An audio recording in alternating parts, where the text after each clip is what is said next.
Okay, so good evening, everyone, esteemed guests and dear participants. This side Madhvi, your host for the event Agri Explore 21 Days International Winter School Training Program, which is organized by Utkarsh Incubation Dr. PDK Kola in collaboration with ISAHRD and Just Agriculture. So, in this, we will cover 25 plus modules related to agriculture and agripreneurship. The stakeholders, participants of this program are students, scientists, working professional, farmers, and industry person. So in this program, we will discuss in detail of each topics like drone technology and agri-bots, hydroponic and polyhouse technology, rooftop farming and microgreen, saffron farming, pearl culture technology, biofloc fish farming, poultry and piggery training, dry flower technology, mushroom production, IoT and artificial intelligence, SaaS and blockchain technology. So I welcome you all without taking much of your time. So now it's my pleasure to invite Dr. DPS Bidwal sir to share his views about this event. So before we start, I would like to share his some of insights and achievements with you all. Dr. Devinder Pal Singh Badwal, sir, is CEO and founder of Just Agriculture Education Group, president of AEEFWS Society, ISA HRD Foundation, and social active speaker. He had also received Best CEO of the Year award, Young Professional award. He has a great passion and zeal to reach the unreached one in agriculture sector for small and marginal farmer communities. Through his Green Root Innovation, recently he organized All India's first agripreneurship program with well-renowned academics and business consultants in agriculture to meet goals and objectives, and also have a great passion and zeal to reach the one in agriculture sector.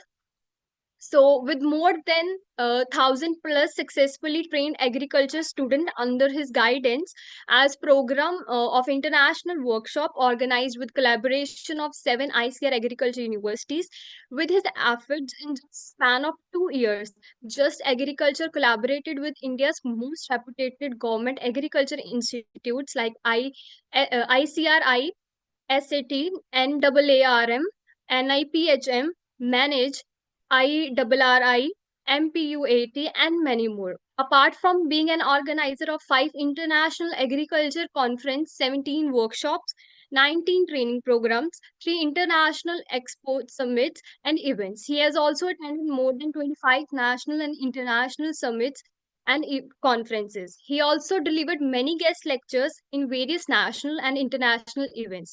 He has published more than 21 popular articles, 15 research and review papers, 4 books, and member of many agriculture societies. So I welcome you, sir, on the behalf of everyone. Over to you, sir. Thank you, Madhvi. I guess I'm audible and visible. Yes, sir, you're audible and visible. Okay, thank you.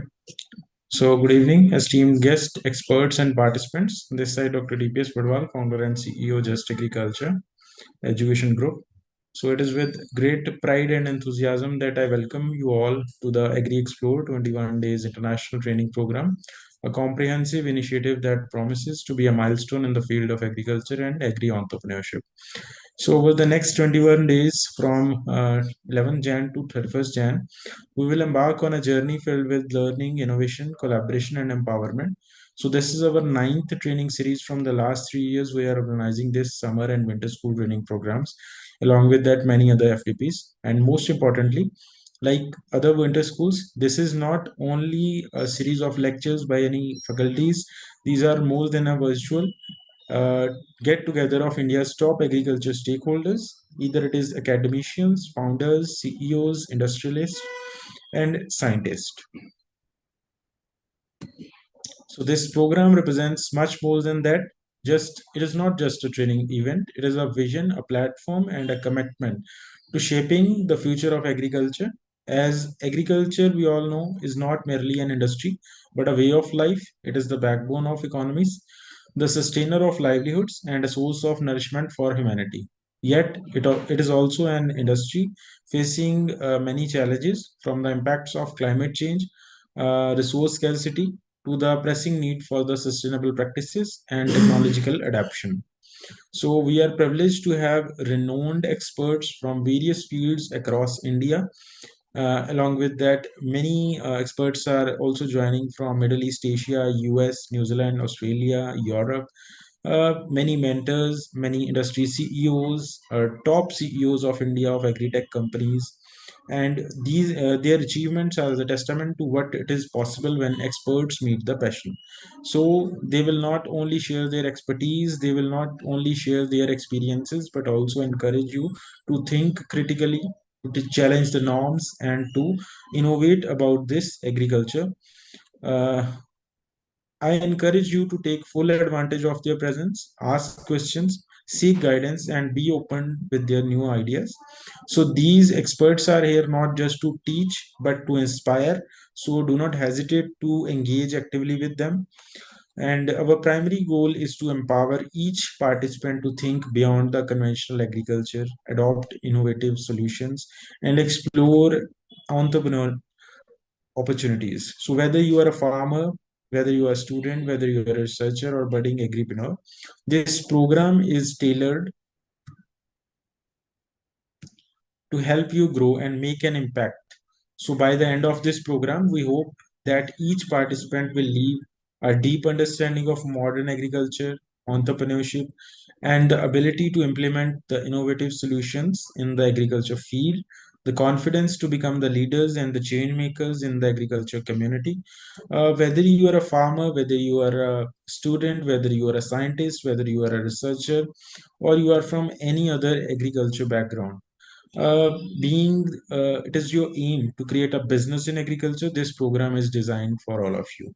So I urge each one of you that to make the this program a huge success, and to make this as a opportunity, and to engage actively for the discussions and to ask the questions, network with the peers and absorbing the invaluable insights that our experts will provide, and remembering every idea to take from here to spark a change in your community, and to take your business and to transform the agriculture sector.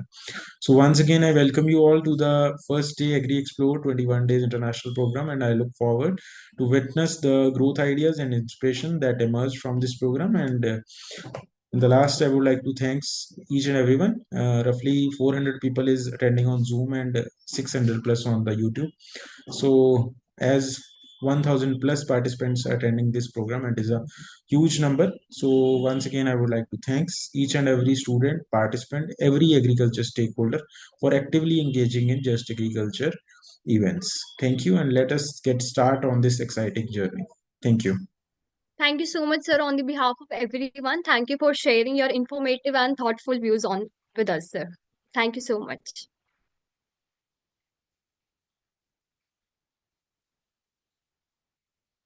Okay, so moving further,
Okay, so moving further, we would like to invite our next distinguished guest, Dr. N.S. Rathod, for the inaugural session. So before we start, I would like to share some of his insights and achievements with you all. Dr. N.S. Rathod has completed his MTech from IIT Delhi in Energy Studies and PhD in Renewable Energy Engineering. Presently, he is working as campus director in Gitanjali Institute of Technical Studies, Udaipur. He has also worked as Vice Chancellor Maharana Pratap University of Agriculture and Technology, Udaipur, Rajasthan from August 2019 to August 2022. He also got the Governor Best VC Award of the state funded university in 2020, first in the Governor Adopted Village scheme in Rajasthan, accredited whole university first time since inception, increasing ranking at the 15th position from 51 position and patented 12 patent in 1 year, plus 100 new technologies developed in 3 years. He also worked as DY Director, General Studies Education for 4 years in ICAR New Delhi. If we talk about his awards and achievement, he has awarded 39 awards and including Fellowship Award, Young Scientist Award, Outstanding Book Award, Outstanding Service Award, uh, Hindi Research Paper Award, World Bank IDM Award, Best Teacher Award, Energy Conservation Award, National Technology Day Award, Global Dairy Innovation Award. In all awards included two international awards, uh, 10 national award, 1 state award, 10 social award, 11 institutional awards, and 5 fellowship. And if we talk about his publication, he has been published 41 books authored, 11 books edited, and 17 chapters contributed in edited books, 75 research papers in referred national journal, 35 in international journal, 75 papers in national and 34 international proceeding, 29 proceeding, 14 review reports, and 46 booklets, laboratory manual work, plus 130 articles in magazine or newspaper. So I welcome you, sir, on the behalf of everyone.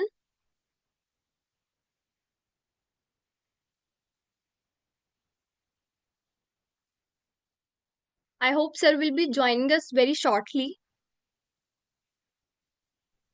Abhi.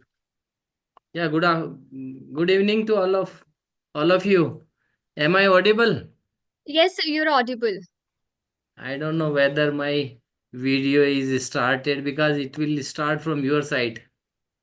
No, I think it is started. Yes, sir, yes, sir. Uh, so once again, good evening to one and all. And at the outside, I would like to welcome all the participants of this international training and conference, and definitely explore the word which has been selected for this particular purpose will give a lot of insight that how we can explore new things as far as our future is concerned.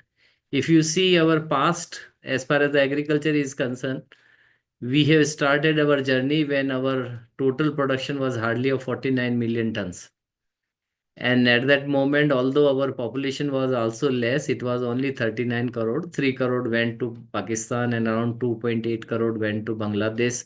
So we were hardly of 33 crore, but at this level, we were really hand to mouth.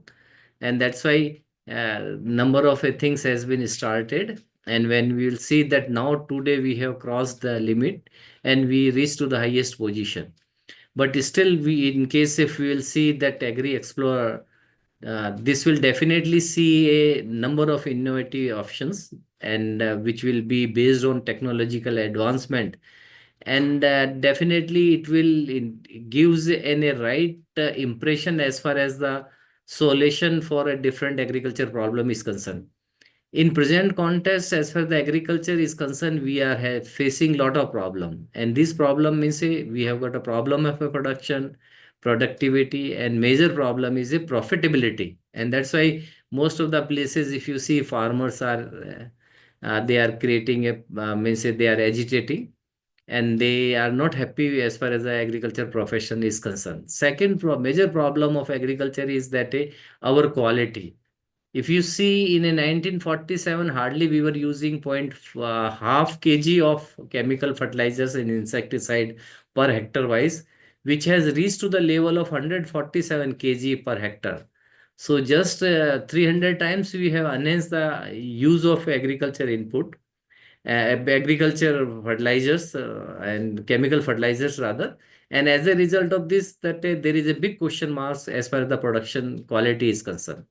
And third important problem is that we are already facing a lot of problem as far the climate change is concerned. And that's why not only the agriculture professions is not seems to be of a remunerative, and at the same time there is a big question mark as far as our sustainability is concerned. And that's why there is a big question mark of sustainability and how to make the things in the same manner as we envisaged at the initial inception. Because if you see past, we are growing at a really at a steady rate, and every year it was a 4% growth rate. But unfortunately from last 2 year it has been reduced to the level of 2.5% overall if you see the product our overall productivity. So basically now thing is that as far as the sustainability is concerned, in order to meet out the demand of a 141 or 145 crore population, we have got a lot of problems. And that problem we can solve. Still there is a good opportunity. There is no question that we can't solve, because as far as the science is concerned, science gives an impression that for every problem there is a solution, but we will have to identify. And I'm sure that Just Agriculture has initiated, along with a number of university, agriculture university has also partnered to this particular agri expos. And definitely something will come out, but let us see that what are the different options. At a glance I will try to discuss. There are four major options are available in my view. Very important thing is a precision agriculture. We will have to see that how precision agriculture will materialize. Second is a sustainable agriculture. Third is a value-added product or processing and value addition. Fourth is a technology-enabled solution. These are the four different options. So I will give you some brief that what are the different things which one has to consider as far the precision agriculture is concerned. As the name indicate, how precisely you are doing the things, how you can minimize the agriculture input, and how you can enhance its efficiency. Basically what is happening, it is a agriculture input efficiency we will have to increase, and for that number of options are available. In present context, number of digital technologies available. Very important technology is a drone and satellite, but unfortunately in our country still this is in experimental stage, and most of the people, they used to discuss this, that how drone and satellites can be used, utilizing drone for real-time crop monitoring, spraying, and how data is collected. And similarly, if you will see satellite image, they are also being used for large scale analysis of soil health, even crop is status. And one can not only monitor the crop, but even forecasting is possible, especially with the help of a data which we are real time data which we are collecting with the help of a drone or satellite. We can predict yield, and we can also foresight. And even I would like to say one more step, that even we can it is not a forecasting but foresighting the things. Means as per of our desire, we can come back and we can do a reverse engineering, and we can change our soil health, and accordingly the crop stress we can find out, and we can do justice in order to enhance our yield. That is a basically possibility. Second thing which is available in a precision agriculture, which people are discussing, but still it has not been implemented in right way, that is a AI powered farming. That is a artificial intelligence. Artificial intelligence is a one of the things. With the help of this one, if in case if you have got a certain data, you can develop a algorithm. And prior to this, of course, a coding is to be made. And once you will develop a algorithm, with that algorithm can be used to find out, to monitor the crop. Even disease you can detect. even weeds you can identify, even you can also have a control as far as the irrigation scheduling is concerned. Automated irrigation scheduling you can maintain. That type of AI powered farming operations are available. One, we will have to educate our farmers that how they can develop a AI algorithm specific to their field, and accordingly how they can meet out a different task. So this is also one of the very good opportunity as far the precision agriculture is concerned. We people are doing a lot of traditional thing in case of a precision agriculture is concerned, but still we have not entered. The third important thing is a precision agriculture is a robotics. Robotics basically, if you apply the robotics for a number of a task, or even the tasks which a human beings are not in position to attempt, like tough planting, even harvesting, even weeding, increasing efficiency, even reducing labor cost. So as a result of this, I am sure that a lot of agriculture farming operation, or they can easily be maintained. So in case of a precision agriculture, these are the three opportunity: drone and satellite, AI powered farming, and robotics. When we are talking about sustainable agriculture, under sustainable agriculture, we will have to see very important thing, which is organic and biodynamic farming. Organic farming is there, but now people are saying natural farming. I don't want to make any comments on natural farming, but I would like to urge to all scientists attached with this particular conference that we will have to see what organic and biodynamic farming is there, how we can expand our organic and biodynamic farming practices to enhance our soil health. As I mentioned that we are already using 147 kg on an average per hectare wise of a chemical fertilizer. So we have already spoiled our soil health. When we are talking about a soil organic content, it is a really unfortunate part that we have reduced to the level of zero point 0.4 and zero point 0.3 and zero point 0.4, whereas it should be around 0.9 and or even 1%. So that's why even if the microorganism we see, it should be 3%, but unfortunately it is a 0.3%. So we will have to reduce the environmental impact, and we will have to improve the product quality. For that, a option in a sustainable agriculture is the organic and biodynamic farming that we will have to do. Second option available is agroforestry. Here you can integrate trees and shrubs with crop to improve soil fertility. Even you can prevent, lot of measures are available to prevent erosion. Even you can enhance biodiversity. So agroforestry has got its own impact as far as the sustainable agriculture is concerned. A new scenario, in order to meet our future requirement, we are supposed to integrate right type of a horticulture, right type of a other crops along with the cereals and pulses.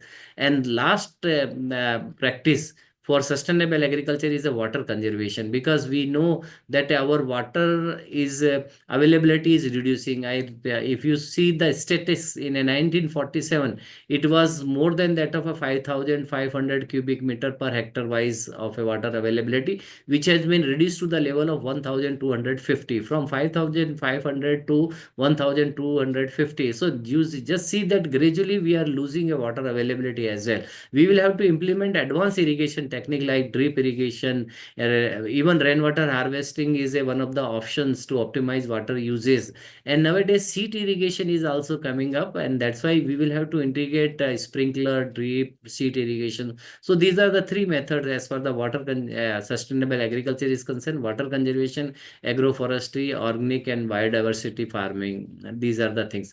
Now important third option which is available as far as our future is concerned, that is basically value added product. Under this value added product, if you see during the COVID period, a new terminology came into the picture, because people said that now it is a now VD. So basically I have seen one editorial in a Times of India, or sorry, it was in a Hindu.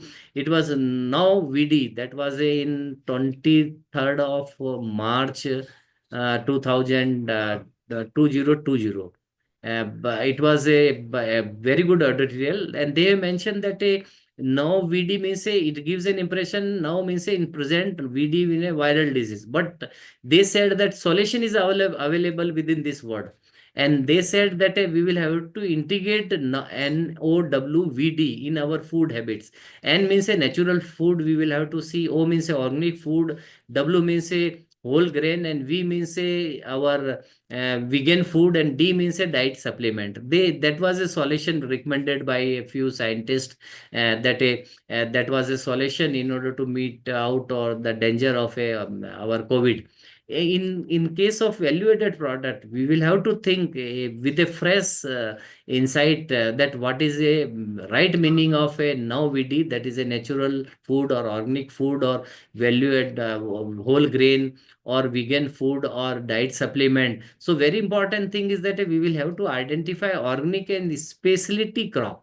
Let us focus on a niche market for organic. Even let us see that specialty crop like microgreens and medicinal plants is there, exotic fruits are available, and every fruit has got its own advantage as far as the medicinal value is concerned. So we will have to do a justice as far as the identification of organic and specialty crop. That is a way. One option is a value added product. Second option is a processed food. We will have to diversify it into the processed food product like jam, pickles, juices, to increase farm income and to create a new market opportunity. And when we are identifying new market opportunity, again there is a formula so called OPD. OPD means it is just O means a new opportunity, P means how you can penetrate, and D means how you can develop it. So in a processed food, when we will diversify it into the processed food product, then we will have to simultaneously we will have to create a new market opportunity. Then only we will be in position to increase the farm income.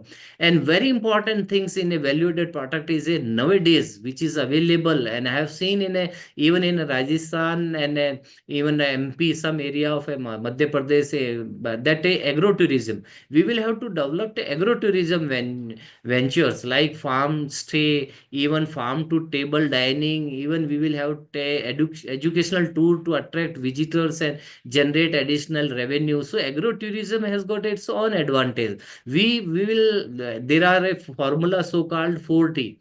4T means a first T is a you can say traditional, second T means a technology, third T is a talent, and fourth T is a trading. When we will have, let us keep our things traditionally things intact, but let us articulate the new component of technology, enhance the talent of it, our farmers, and then we should be in position to create a right type of trading in the mindset of a farmer. Then only the things will generate additional revenue at the farmer end, and that is called a agrotourism. We will have to develop the agrotourism venue. That is a basically thing. So under value added product, it is not organic and specialty crop. It is not only processed food, but agrotourism is also one of the options which we will have to consider. And of course, the fourth option which is available when we are talking about agriculture 4.0 or future agriculture, it gives an impression that technology enabled solution. And what are the different technology enabled solution? Again, they all revolves around our digital technology. Very important thing is artificial intelligence and machine learning.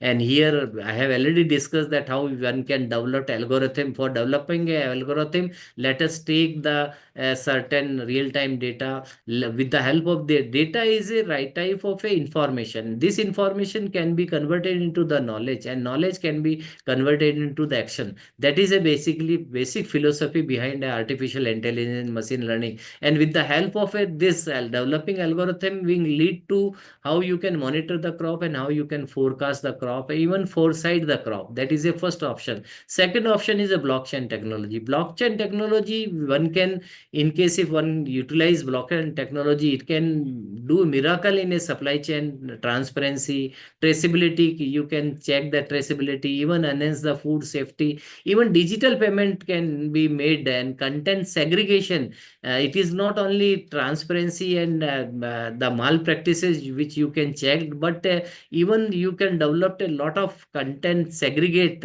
so that you can have a control on each and every system. That is a blockchain technology, and it has got a number of options. If you see that how your Amazon has articulated the blockchain technology, and as a result of this, now things are across the globes is available. Even good quality things are maintained for, especially for perishable product. And third option in a technology enabled solution is a computational techniques. And here we will have to think that what are the CAD, CAM, means a computer aided design, computer aided manufacturing, even finite elements analysis and simulation software. There are a lot of things is there. We will have to enhance proficiency of a farmer in these all four aspects. And one more important thing is that a digital marketplace.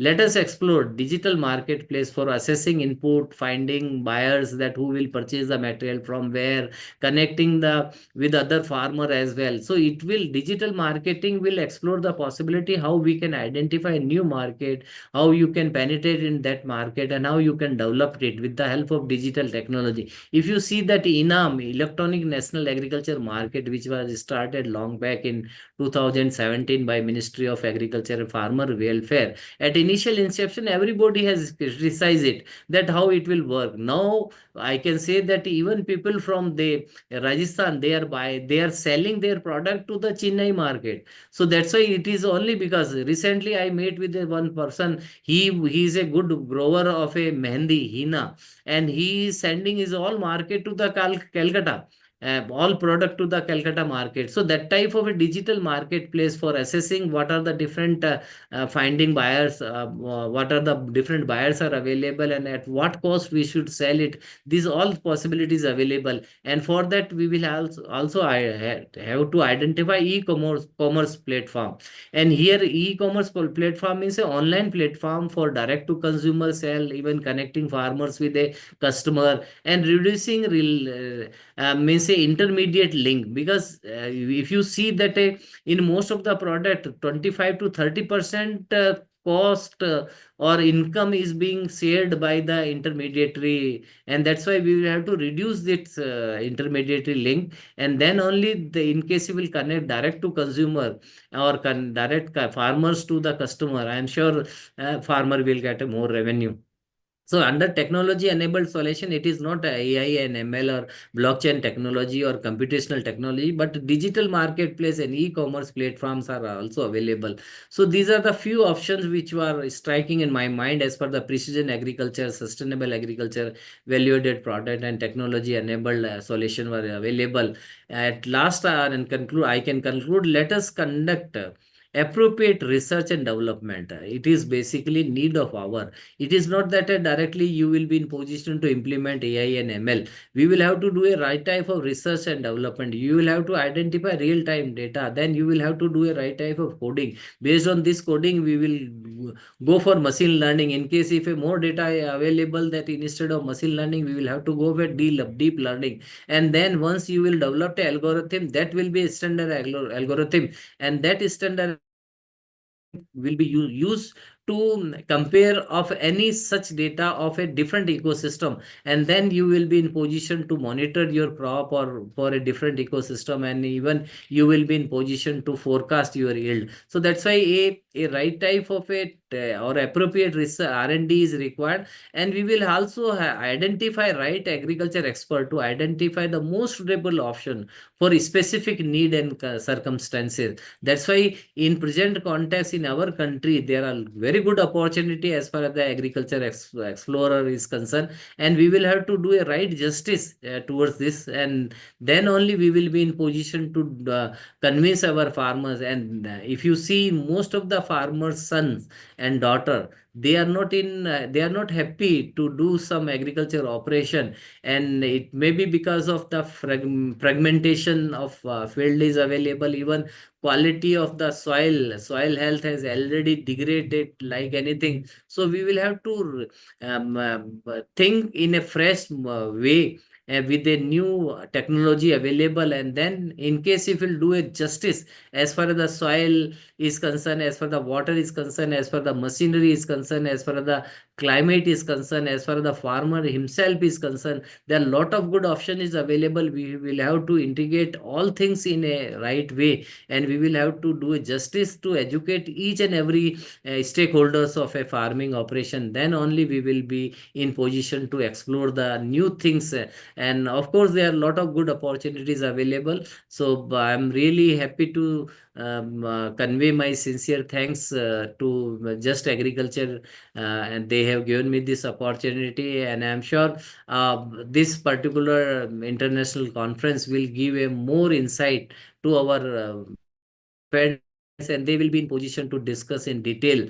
And I would like to urge that let us keep a separate lectures on a digital technology, because traditionally everybody we are fully convinced, and nowadays it is my observation. I am working from last 44 year in the field of agriculture. I have seen every person who is not knowing say ABCD of agriculture, but he used to speak on agriculture. So that's why we will have to see, traditionally we will have to see what is there, but technology we will have to identify as per the new digital technology is concerned, and let us educate the farmers in a proper way. Then only we will be in position to enhance our production or productivity and profitability. With this word, thank you very much. Thanks a lot to all of you for giving me this opportunity. Thank you. Thank you so much, sir. Thank you so much on the behalf of everyone. I just want to say thank you. Your contribution in this session made extraordinarily meaningful and memorable, sir. Thank you. Thank you so much, sir, for joining us, sir. Thank you.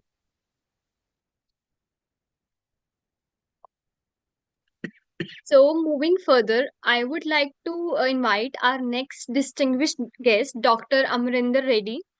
So, he'll be here shortly with us.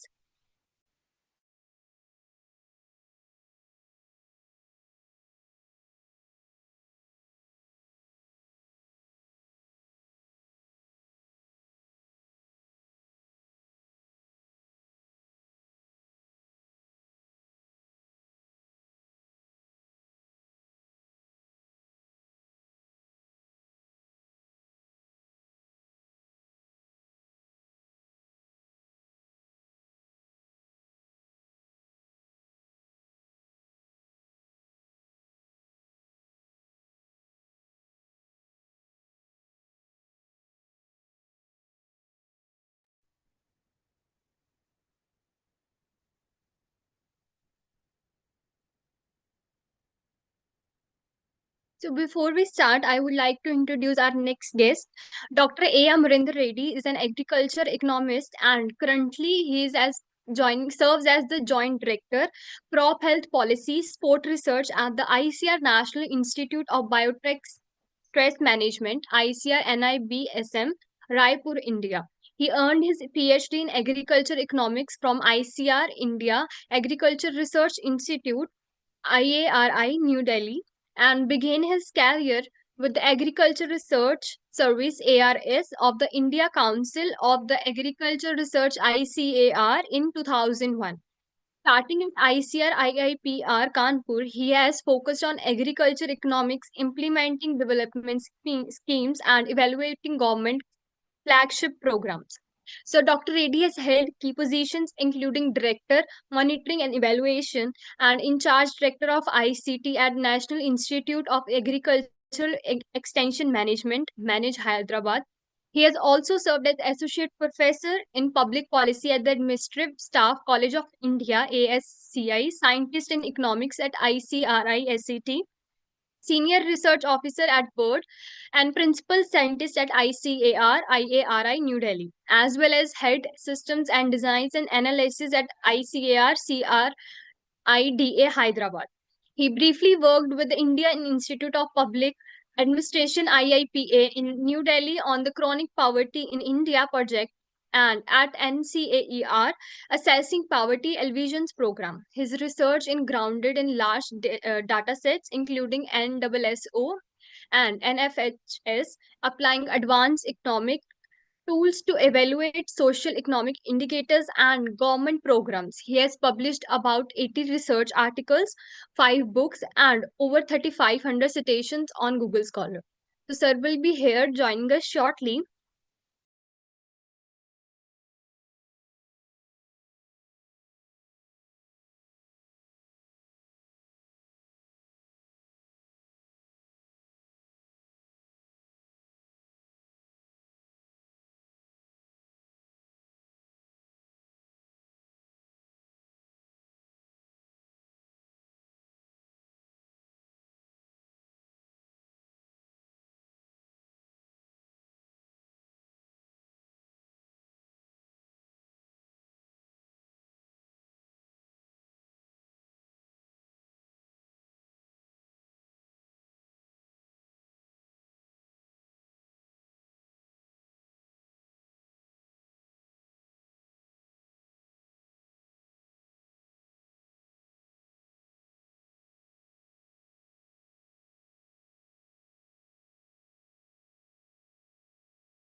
Okay, so participant sir is here with us, Dr. Amarinder Reddy. So I would like to introduce him again with you. So Dr. Amarinder Reddy is an agriculture economist and currently serves as the Joint Director of Crop Healthy Policy Sport Research at the ICAR National Institute of Biotech Stress Management, Raipur, India. He earned his PhD in agricultural economics from the ICAR Indian Agriculture Research Institute, New Delhi, and began his career with the Agriculture Research Service ARS of the Indian Council of the Agriculture Research in 2001. Starting at the ICR IIPR Kanpur, he has focused on agriculture economics, implementing development schemes, and evaluating government flagship programs. Dr. Reddy has held key positions, including Director and in charge Director of ICT at the National Institute of Agriculture Extension Management, that is Manage, Hyderabad. He has also served as Associate Professor in Public Policy at the Administrative Staff College of India, Scientist in Economics at ICRISAAT, Senior Research Officer at BIRD, and Principal Scientist at ICRIARI New Delhi, as well as Head Systems and Design and Analysis at ICRCRIDA Hyderabad. He briefly worked with the Indian Institute of Public Administration in New Delhi on the Chronic Poverty in India project and NCAER, assessing poverty elevation programs. His research is grounded in large datasets, including NSSO, NFHS, applying advanced economics tools to evaluate socioeconomic indicators and government programs. He has published about 80 research articles, 5 books, and over 3,500 citations on the Google Scholars. So, on the behalf of everyone, I welcome you, sir, here. Okay, thank you very much. Thank you for providing me this, opportunity to interact with so many audience. I think all are, what is the background of? Actually, sir, this is mixed audience, farmers, professors, students, working professionals. Okay, so they want very specific to climate change or overall agricultural policies also. Can I speak? Yeah, sir, it's really depends upon you. Okay. Like this The- program is designed related to agriculture and agripreneurship, sir. Okay, okay. So then I think I will talk on agricultural policies. That will be better because that will be more interesting also. Okay, sir. Instead of climate and all these things. Okay, I am coming to that. What is this? Okay. Mm, just see. Okay, okay. I will.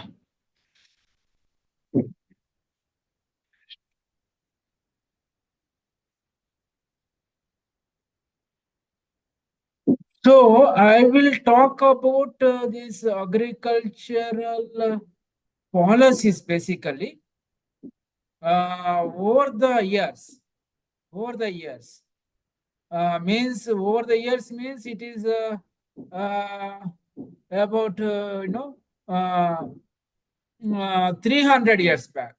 We'll go to 300 years back and we will see how these agricultural policies are worked and working since before the Britishers period. So that is my intention here. I'm sharing my slides. Okay, sir. Huh? Okay, where is this? Sharing. Sharing, I am not able to do it. Okay. Can I share? Okay. Yes, it is visible. Yes, sir, it is visible. The PPT is visible. Slideshow. It is now slideshow. Yes. No, not yet. But yes, now it is in slideshow, sir. Okay. Thank you very much. So I will take you, all of you, maybe some 400 years back. Since then, how the agricultural policies evolved over the years.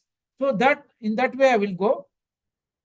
So evolution of agricultural policies we are seeing now in Punjab, Haryana. Since last 3-4 years, there are a lot of agitations going on.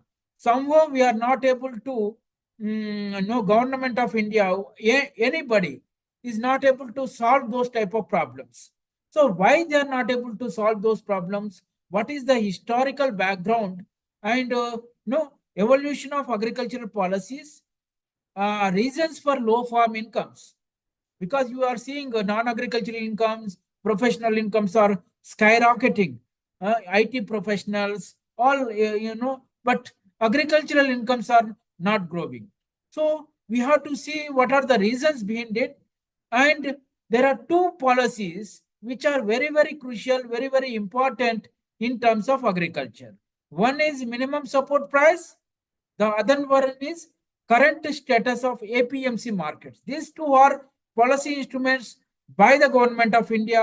Every block, every farmer is more or less affected. What is this going on here? I think there is some issue, sir. हाँ, Let me fix it, sir. ठीक है. But anyway, so minimum support price, that is the only policy instrument last 75 years. This is the only policy instrument working in India. And APMC markets, these are also working. They are there since even before the independence. They are there, APMC markets, but they are not effective. And interstate differences in government support. You see some states, farmers are getting per hectare 30,000-40,000 subsidy, whereas some other states like Bihar, like Orissa, farmers are not able to get any support. So we have to see what is the interstate differences. Some farmers like pulse crops, oil seeds crops, some millets, they are not able to get any benefit from out of minimum support price, out of government schemes. So why they are not able to get benefits? Only paddy and wheat farmers are able to get some benefits. Bias against other crops, what we have mentioned. So evolution of agricultural policies.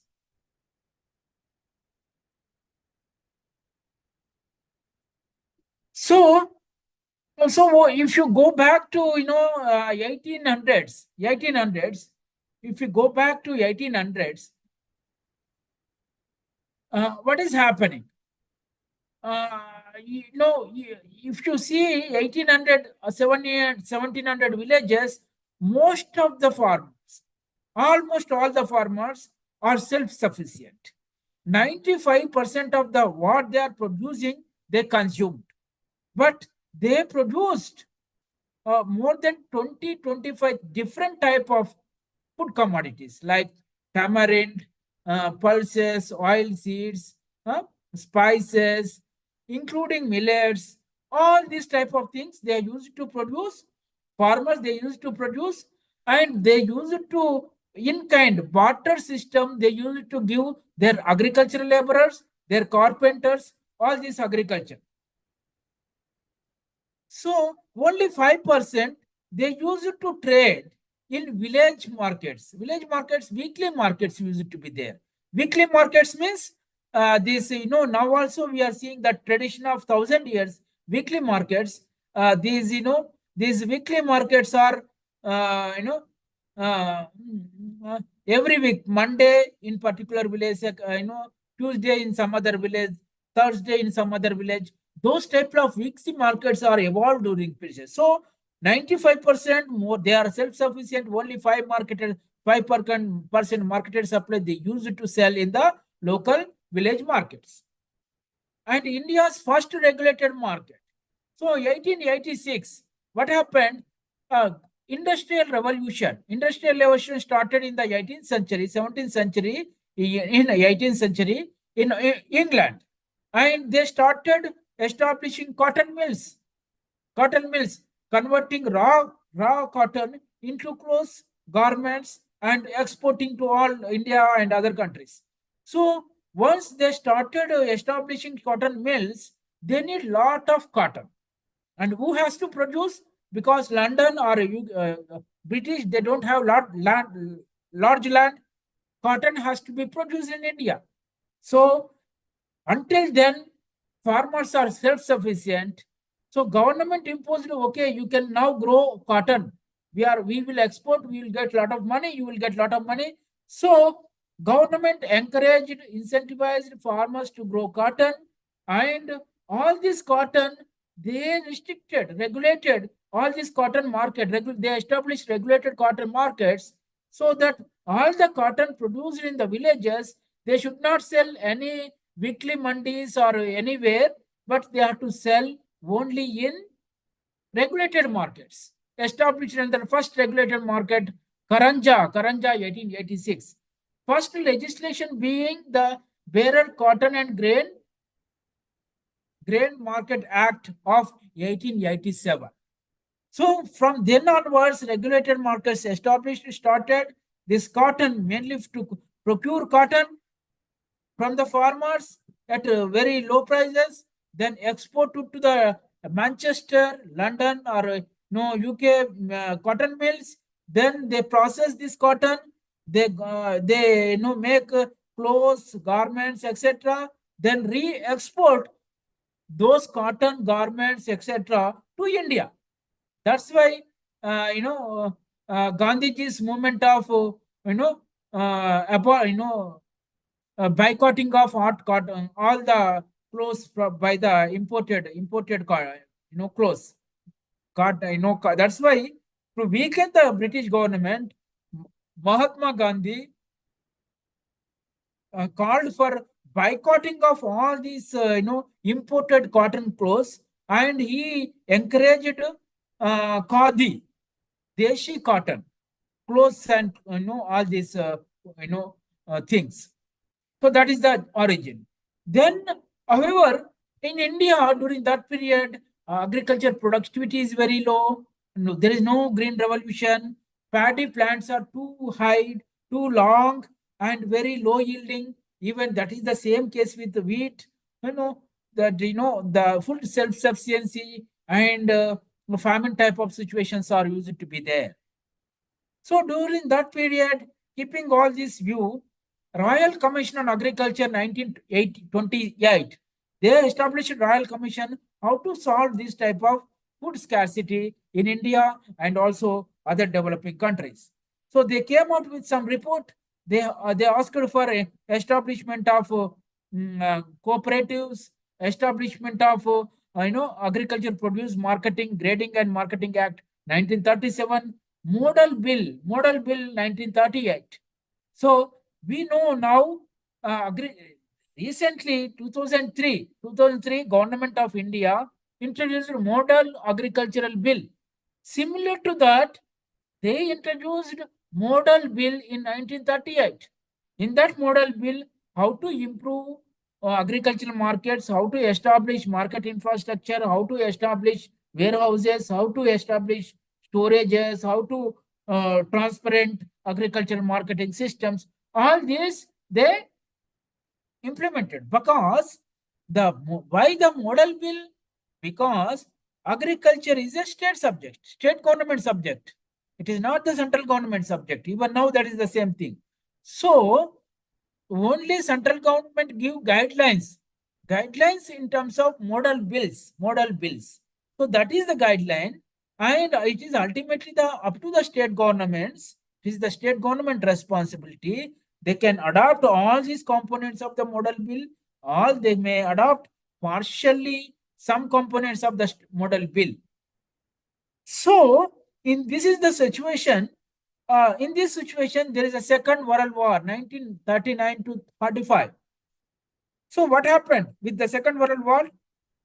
So all the resources, human resources, food, everything is diverted to soldiers, defense, country defense.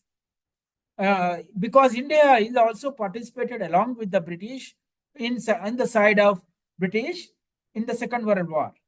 So all the resources, moved towards defense. Soldiers, all this capital, labor, everything. And also during this period, 1942, Bengal famine, 2 million people died in India. 2 million people.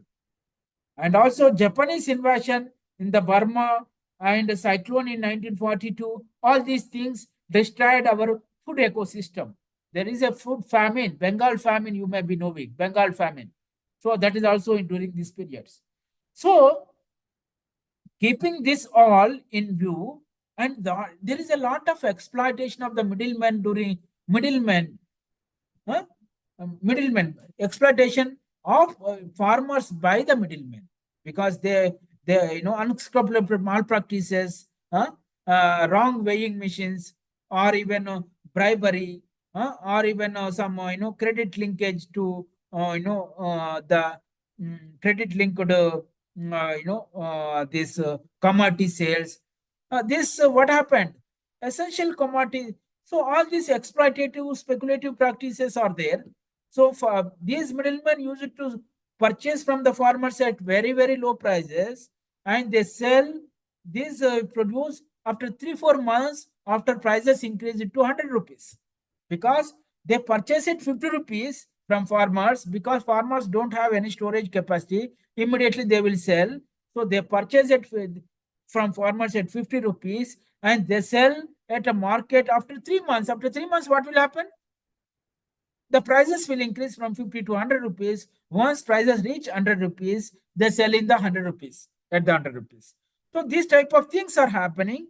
Keeping this in view, Government of India introduced Essential Commodities Act 1955. The main component of the Essential Commodities Act is stock limits. No trader, no speculator should store more than 5 ton of any grade. 5 tons, no trader should store more than 5 tons. So ultimately what happened? Uh, this, the excess beyond that, excess of 5 tons, that has to be sold immediately in the market. If they want, they have to sell immediately in the market, means in the market there is a lot of people who sell these grains. And if there is a lot of selling of these grains, what will happen? Prices will reduce, consumers will benefit, and ultimately the prices will reduce. So this type of things are there, but still overall scenario is there is a lot of famine situation. There are huge increase in prices of food grains. Food grains are not available for the poor consumers. About 80% of the households are poor during those periods. Out of this 80%, at least 50%, 60% are in severe famine type of conditions. So there is a severity, huge and severity of the famine type of situation in 1950s. During this period, what happened? And Indian government is having an agreement with the American government. What is that agreement? Public Law 480. What is Public Law 480? So Indian government don't have any foreign exchange. How you will get foreign exchange? How you will get foreign exchange? You will get foreign exchange only when you export something. You export something. You are not able to export anything because agriculture is very poor, no production, manufacturing is very poor, and service sector, IT sector is not there. During that period, we don't have any foreign exchange to purchase any food grain from different countries, America, Russia, something like that. So American government came forward with an idea that American government sell their food grains in Indian rupees. In Indian rupees. So Indian government is happy because Indian rupees means they can print and they can purchase. So they started printing rupees and purchasing food grains. Then once you purchase food grains, what happens? Ship to mouth. All the food grains. Every 15 minutes, one ship used to come from America to India during 1961 to 69. That is the situation. But what is happening from 1960s and 1970s? Very active agricultural policies. Very active agricultural policies. Indian government imported high yielding varieties, high yielding short duration, high yielding varieties from IRRI, International Rice Research Institute, and also CIMIT, Mexico, wheat varieties. So high yielding varieties, Indian government started importing and started testing, because once you import any technology, any seeds, whether they are suitable to Indian conditions or not, you have to check. So they tested in Pusa, Indian Agriculture Research Institute. They tested in Punjab. They tested in Haryana. So they tested. Simultaneously, keeping in a broader perspective, policy interventions like National Cooperative Development Act 1962. Why the National Cooperative Development Act? Now we are seeing in Indian government is promoting farmer producer companies, farmer producer organizations. But during that period, these farmer producer companies or farmer producer organizations are not there. There only they know is cooperative movement. So Government of India promoted cooperatives through National Cooperative Development Act. Why they are promoted? Once we imported high yielding varieties, if these technologies, these seeds to be disseminated among all the people, that requires cooperative movement. All the villages, because during that period, cooperatives are there everywhere. Every village there are cooperatives very active. So through cooperatives, they distribute some seed, high yielding varieties. Some they distribute fertilizer, they distribute technology, dissemination, information, because there is no mobiles, there is nothing. Only they have to do, send through these cooperatives. So they started cooperative movement. They again started Food Corporation of India in 1964. Why they have started? So once Punjab farmers started producing, adopting high yielding varieties, what happened? The yields increased, production increased significantly, 3, 4 times, 5 times. Then somebody has to procure. Who should procure? If there is no procurement agency, what will happen? These private companies will buy at lower prices, because once there is a surplus production, prices will come down. These private people will buy at lower prices and sell Punjab grain in Andhra Pradesh, Tamil Nadu, Kerala, any other state at higher prices. And there is a starvation. So keeping that in view, Government of India introduced Food Corporation of India for the purpose of procuring food grains from Punjab and Haryana at reasonable prices, at remunerative prices, and distributing these food grains through public distribution system, ration shops across India, where the famine is there. And simultaneously, Government of India also introduced under Warehousing Corporation of India to store the food grains across India. They started, warehouses, establishing, constructing warehouses. All these things they have started.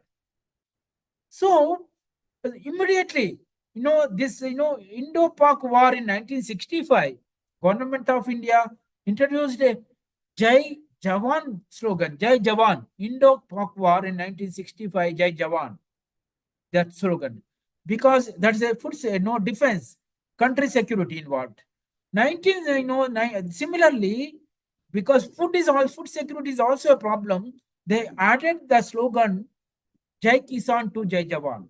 Now we are calling Jai Jawan, Jai Kisan. That is the movement Lal Bahadur Shastri introduced. And so once they established this type of all the institutions, they imported huge quantity of high yielding varieties. 18,000 tons of high yielding varieties they have introduced. And from 1965 to 1967, within 3 years, there is no place to store food grains in Punjab and Haryana. Within 3 years, 1965 to 67, production jumped 3 times and 5 times in Punjab and Haryana. Then there is no place to store food grains. They store their food grains in public schools. By declaring holidays to public schools, they stored these food grains in public schools and buildings, and later on distributed to other states wherever their farm is a type of situation. And also to support to facilitate procurement in Punjab and Haryana, they also introduced a law which restricts interstate trade. Why put interstate restriction, interstate trade restriction. So the movement of food grains, excess production from Punjab to Haryana or Punjab to other places is restricted. Why they are restricted? If they open it, all the middlemen, speculators, they purchase at lower prices in Punjab and they sell it higher prices in Karnataka. Similar. So to avoid that type of things, they restricted the private trade, they restricted the interstate movement of food grains, and whatever the surplus produce is there in Punjab, that is entirely procured at minimum support price by the Food Corporation of India, and they ultimately stored in the warehousing corporations, and they have ultimately shift, supplied through public distribution system to ultimate poor below poverty line consumers. So that is the whole purpose. And all these activities are done mainly by the government sector. There is no private sector involved in this. So simultaneously, across India, Government of India also started APMC Market Acts, APMC, Agriculture Produce Market Acts. You can go to any block headquarters, you can go to any mandal level, you can see, you can find APMC markets, we call mandis or APM, but their shape is not good.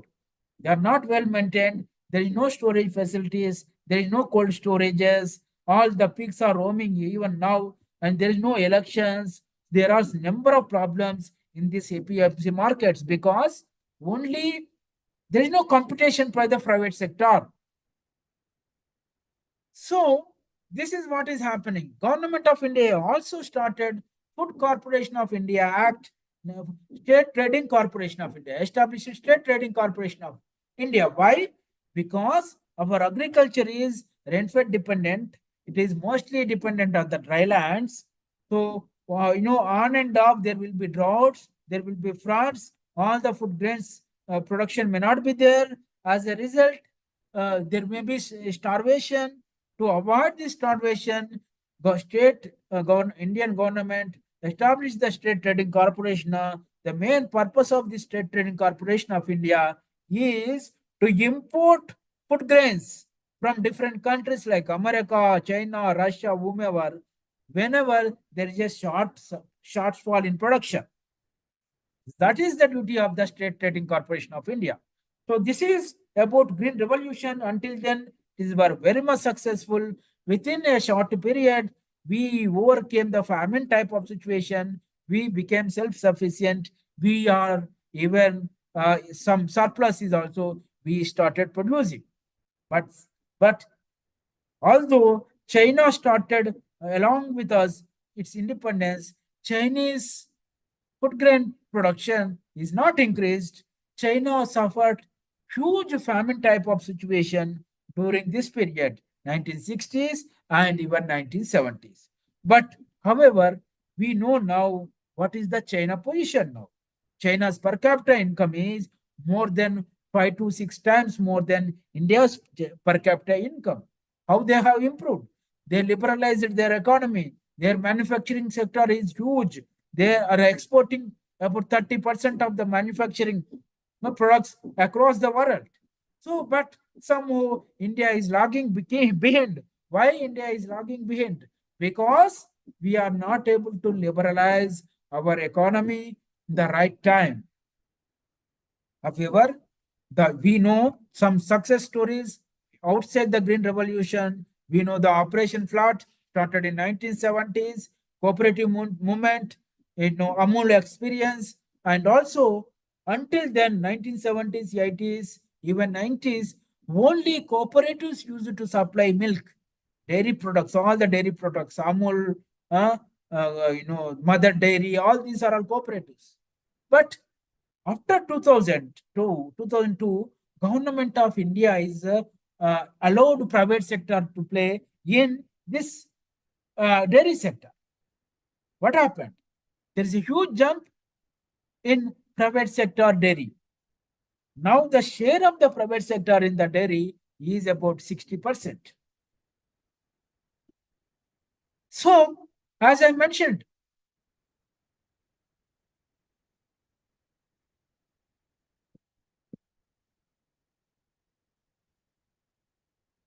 As I mentioned, no, from 1980s to 2000, there is no much progress in the regulation. APMCs, as already mentioned, there is no elections. All these APMCs, they are charging very hugely from the farmers in terms of market fee, in terms of market sales, in terms of levy fee, in terms of many fees, about 10%. From 10% of the produce value, these APMC markets are charging monopolistic power. Market fees, sales commission is very high. And stock market stock limits 5 tons. One should not sell more than 5 tons. Suppression of market signals, ad hoc. So these are all things. This created problems. Policy paralysis in agriculture, active policies in industry. But what happened from 1980s? Now, Rajiv Gandhi's period, what happened? Slowly, Indian economy is liberalized. Maybe some of you may be old enough, they may be remembering. Only one scooter factory used to be there. What is that scooter factory? Bajaj. Bajaj scooter factory is there. And only one four-wheeler is there. What is that four-wheeler? Ambassador. Only Ambassador used to be there. Later on, Maruti Suzuki came. So Air India, only Air India is there, no private companies are there. Mobiles also only BSNL, MTNL is there. There is no Airtel, there is no Geo, etc. So, but any liberalization means what? Liberalization means even anybody whomever wish to produce anything, they have to be allowed to produce and they have to be allowed to compete in the market. That is called liberalization. That is called liberalization. So until 1980s and 90s, we have followed Nehruvian policies with socialistic approach, social public sector dominance.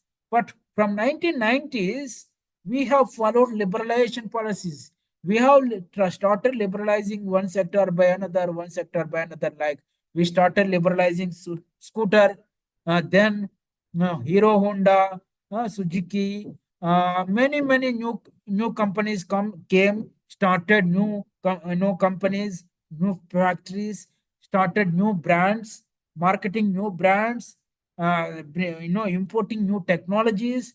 Right?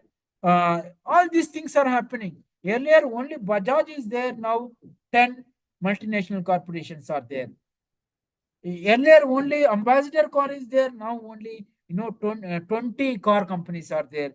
Earlier, only BSNL is there. There are now 10, 5, 10 are there. Earlier, only Air India is there. Now, Indigo, all these things are there. So, competition increased, the quality improved, the prices came down. But why it has happened in industrial sector? Industrial sector in 1990s, very few people are there. Very few people means only Bajaj, only Maruti Suzuki, Ambassador. If government wants any reforms in this two-wheeler and three-wheeler sector or four-wheeler sector, government has to call these 3-4 people. They have to tell, okay, from tomorrow onwards, we are liberalizing our economy. Any company, if they can invest, can produce cars, can produce scooters, they can sell. And if you don't want liberalization, you get out from the factory. You get out from India. Like that, they used to tell and they accepted. So all the private companies came, there is a competition and there is a liberalization. But the agriculture sector is not like that. Agriculture sector is not like that. Why it is not like that? You see, with the green revolution, government has to give a lot of incentives to farmers to produce only food grains, like paddy and wheat, because food is important. Food security is a big problem. So they incentivized, they announced MSP, they gave fertilizer subsidy. Have you seen any urea bag? 45 kg urea bag. In that, it will be clearly mentioned, Bharat Urea, it will be clearly mentioned that 330 rupees market price, whereas subsidy on each bag of urea is about 1800 rupees per bag. The market price is 330 rupees and subsidies are 1800 and no subsidies are 18. That means you see per hectare in some of the states per hectare the urea the fertilizer subsidy is going beyond 30,000 per hectare, beyond 30,000, beyond 40,000 urea fertilizer plus water, free water. Most of the states free water, most of the states free subsidized fertilizers. So government is spending huge. And who is using this huge fertilizers? Only rice, wheat, to some extent sugarcane, to some extent cotton. Only 3, 4 crops, they are using 90% of the subsidy. Because why? Because pulses, oilseeds, millets, they don't respond well to the fertilizers. Their yields are very less. As for example, many of you are maybe from Punjab. The Punjab average productivity per hectare in paddy is nearing about 5 tons per hectare. And wheat productivity is also 5 tons per hectare. So on average, they are producing 10 tons per hectare. Whereas, for example, if a South Indian farmer, if they grow millets, the yield levels, productivity is less than 1 ton per hectare, maximum less than 1.5 tons per hectare. So that much yield gap is there. On top of it, these paddy and wheat farmers are provided a huge price in terms of minimum support price, in terms of water, free water supply, free electricity to agriculture. All this put together, these rice and wheat farmers developed their own vested interest in minimum support price policies. So whenever there is some disturbance to the minimum support prices, if they fear this government may dismantle the minimum support price, government may liberalize markets like new farm laws. Huh? They immediately come and do agitation. And on top of it, who are the beneficiaries? Commission agents also beneficiaries, APMC markets, traders, state governments, wherever this paddy, wheat, and sugarcane are grown, all these people are beneficiaries of this particular minimum support price. So whenever they fear that there is some danger to minimum support price, there is some danger of liberalization of agriculture sector, there is some danger that the procurement may not take place.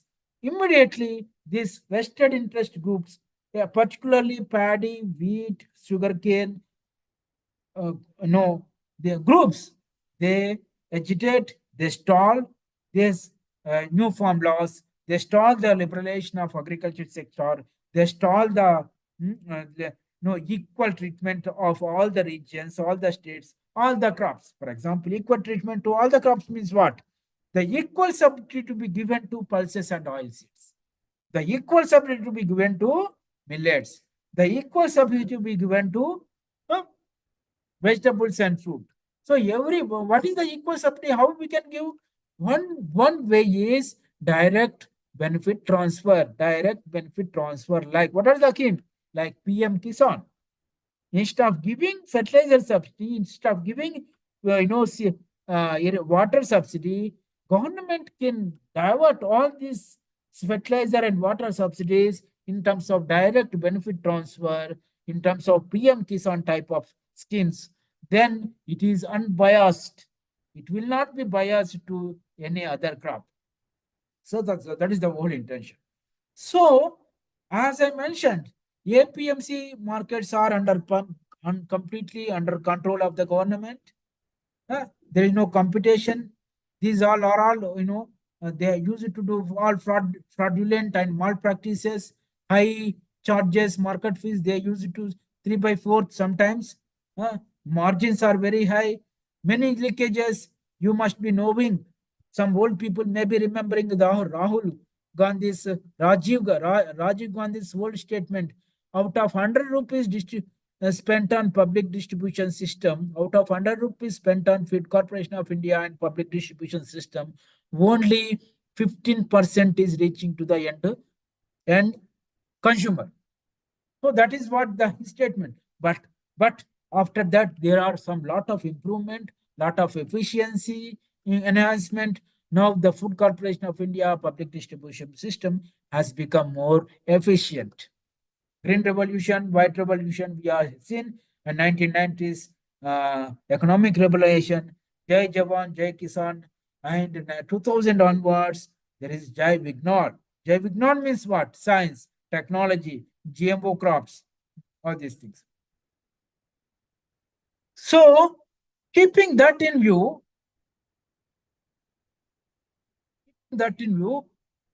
all these small practices, everything is going on.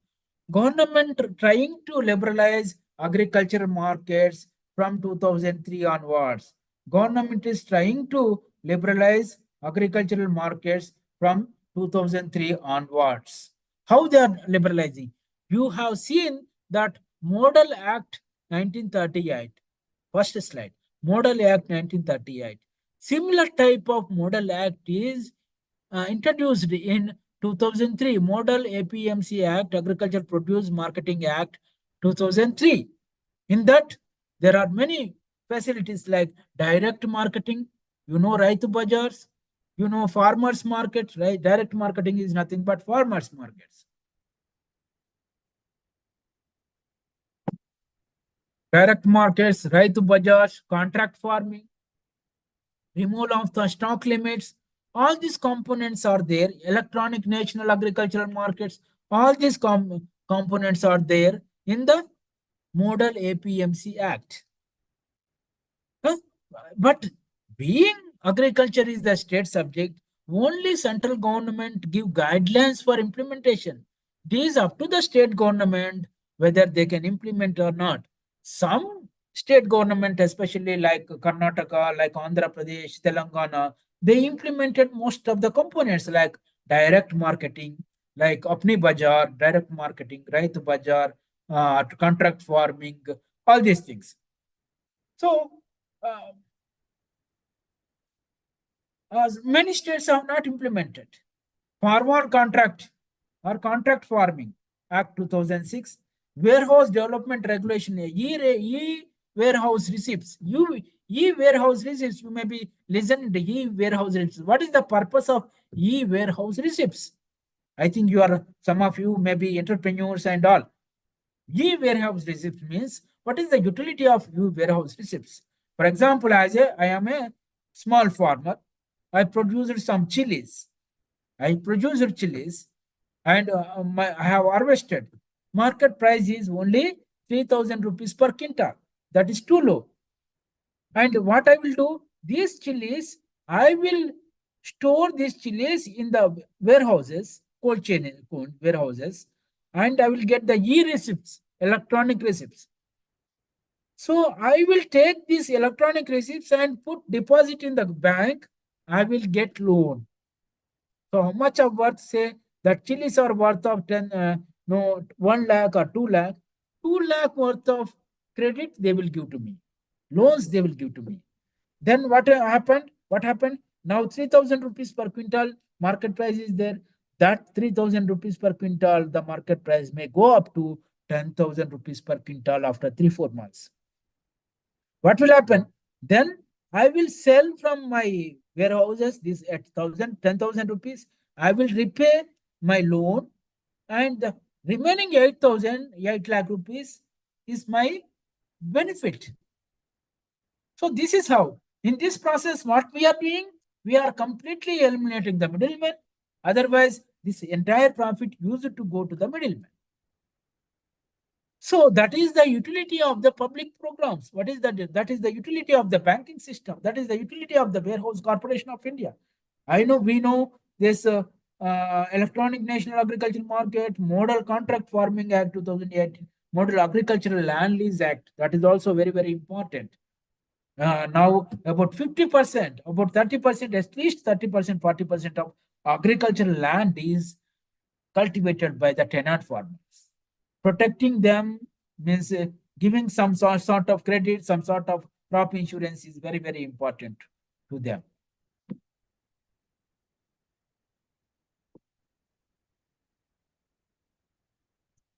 So why we are government try to introduce new farm laws during the lockdown. Why during the lockdown? 2020. New farm laws 2020. Why? There is a reason for it. So to the complete lockdown, what happened? All the APMC markets were closed down.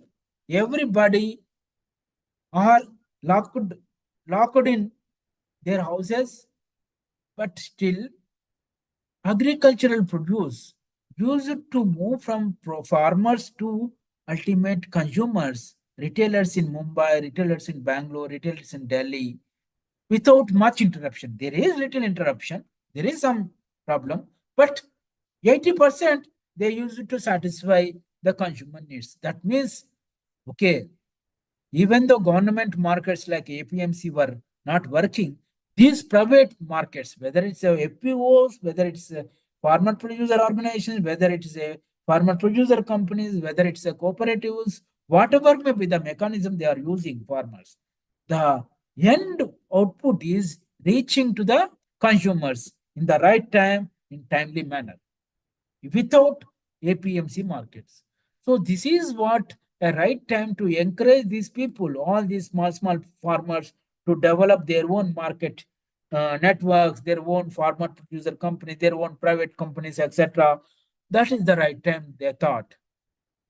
And there is no possibility of agitation because everybody is locked down. So agitation possibilities are, and distance, social distancing norms are there. So maybe agitation may not be there. That is they thought. And they introduced during those lockdown period.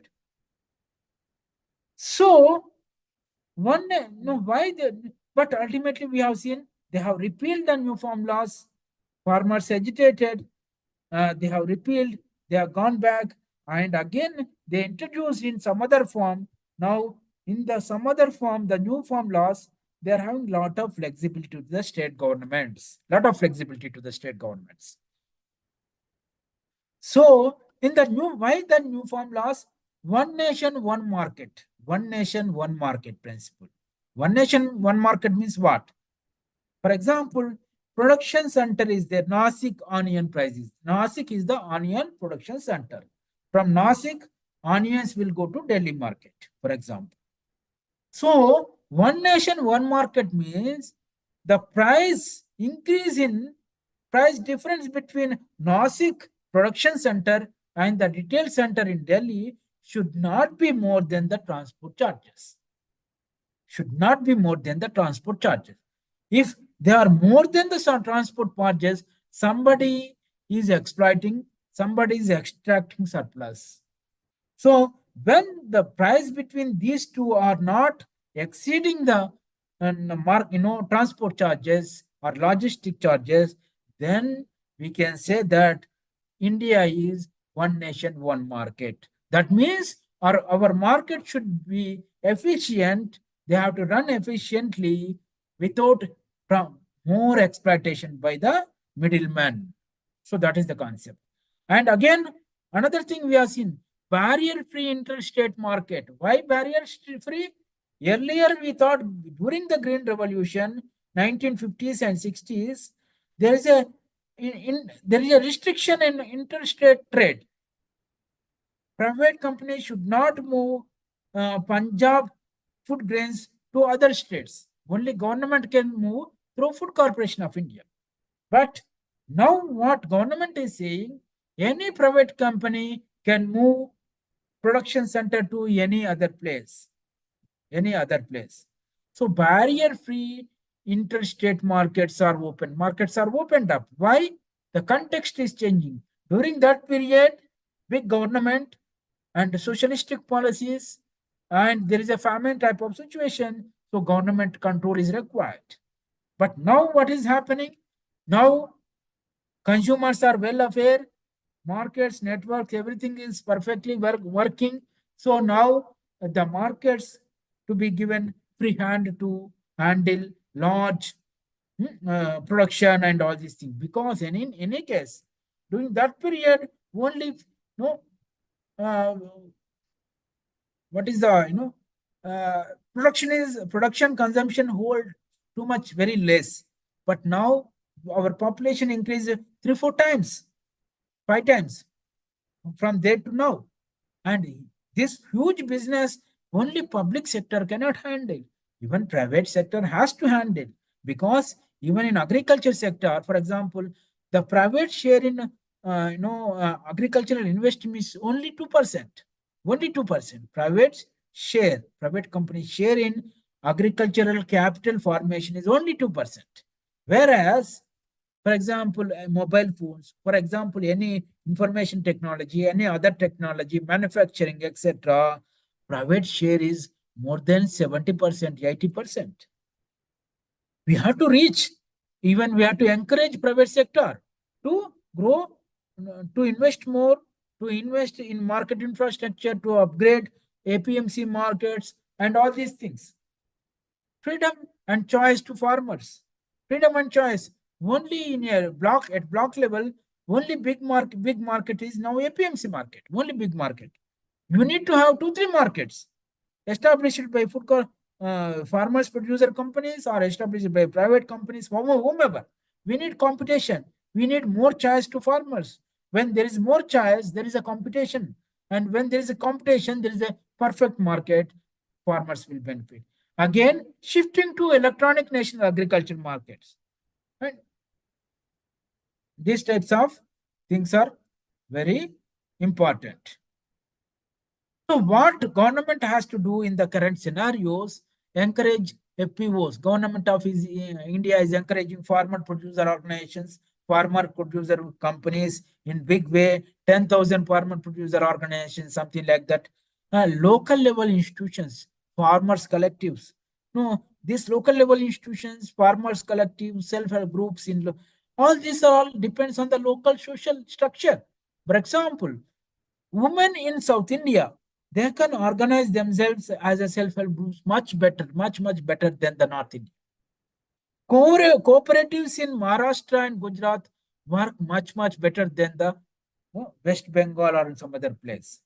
We have to encourage cooperatives, we have to encourage farmer producer companies, we have to encourage self-help groups, we have to encourage local storage, village level storage structures, we have to empower farmers, we have to increase awareness, increase information systems. All this has to be done, so that their bargaining power in the markets, their bargaining power, their collective bargaining power increases. Registration and tracking of transactions in transparency is again very important. Transparent transactions. Even now you can go to any fruit market or vegetable market, transactions are always hidden. There is some malpractices. Farmers are looted many times. Farmers are given 10 rupees, whereas trader will sell at 100 rupees. That much huge gap is there. How to make all these things transparent? That is very important. And another very important thing is, we are having about 7,000 APMC market across India. 7,000 APMC markets. 7,000 APM, that is almost public sector. When you are encouraging private sector, you have to encourage simultaneously public sector APMC market. They have to be given large budgets to construct their warehouses, they construct their cleaning, grading facilities, their mechanization, cold storages, warehouses. All these are very much required. And expanding electronic national agricultural markets. Electronic national agricultural markets, increasing transparency motor. So if we liberalize agriculture sector, who will be the gainers? Who will be the losers? Definitely, if we liberalize agriculture sector, like scooter sector, we liberalize. Only Bajaj, now there are 10 brands. Only Ambassador, now about 100 brands. Only BSNL, now about 10 brands of mobile. Similarly, if we expand, liberalize our agriculture sector, the gainers will be the farmers, because farmers will be having more access to technology, infrastructure, both from public and private, and also farmer producer companies, and they can sell to anyone they wish who can provide best facilities. Consumers also benefit this because lot of companies will come, private companies will come. They come with new technologies, new products, new markets, etc. And large corporate houses, they can also benefit. Losers, what are the losers? Small, petty traders, commission agents, and middlemen, they will be the losers. State lose revenue, APMC market committees, because all these APMC market committees, they collect cess, they collect market fees from the farmers and they use for themselves as on today, most of them.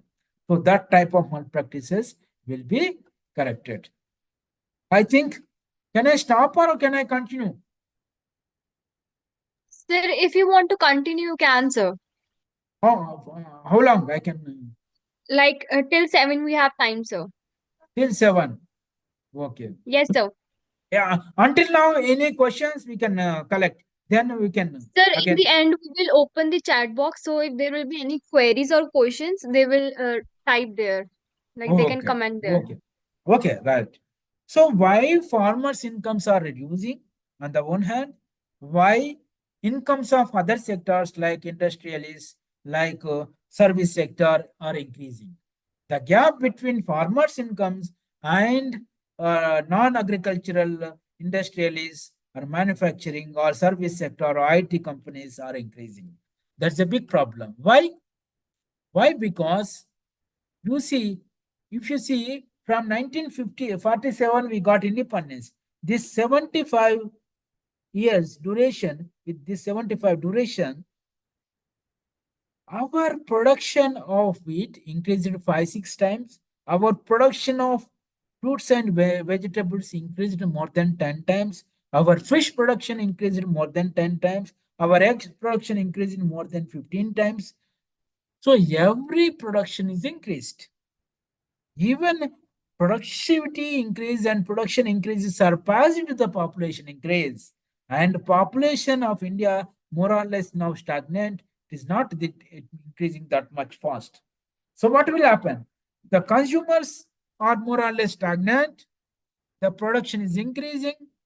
There is a surplus of most of the commodities. Not only India, this is the situation across the world. Some some countries, they dump excess food grains in the sea because if they keep, their prices will go down and farmers will lose. So they will purchase from farmers at higher price and they dump in the sea.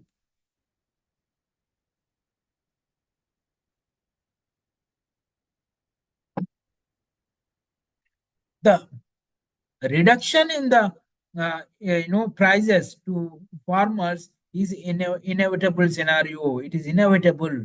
We cannot stop. Then what we have to do? We have to do the schemes like direct benefit transfer, like PM Kisan, which we are giving to all the farmers, irrespective of their farm land holding, we are giving. Huh? And we are giving subsidies. Subsidies has to be given because, for example, in America, only 2% of the households are dependent on agriculture. Europe, again 2 to 3% only dependent on agriculture, whereas India, 45% are dependent on agriculture. So even though they are giving subsidies, all the people left agriculture. In America, if you go to 200 years back, like India, they are also 80%, 90% are dependent on agriculture. But over the years, over the 200 years, what happened? Slowly, people are leaving agriculture from 80% to 50%, 50% to 30%, 30% to 3% now. Even 3% to 1%. They are reducing. People dependent on agriculture. Why? Because the incomes in non-agriculture, etc., is more. There is a lot of scope for because if you go back to 300 years back, you don't have laptop, you don't have mobile. Most of the items which we are seeing now out of these different type of items, 80% of these items are not there 200 years back. Telephone is not there, car is not there, scooter is not there, electricity is not there, many things are not there, only dependent on agriculture.